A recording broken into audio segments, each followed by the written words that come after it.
Hi, my name is Joanne, and today we're going to have another eyebrow transformation.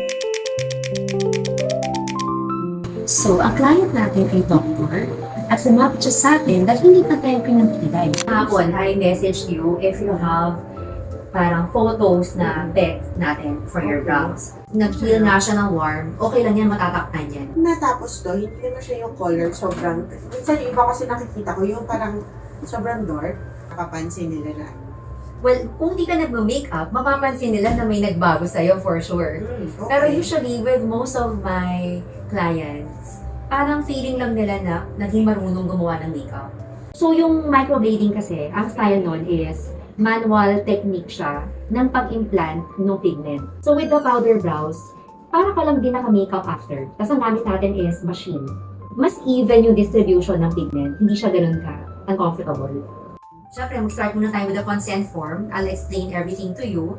After that, i-cleanse, tapos i-shape na natin.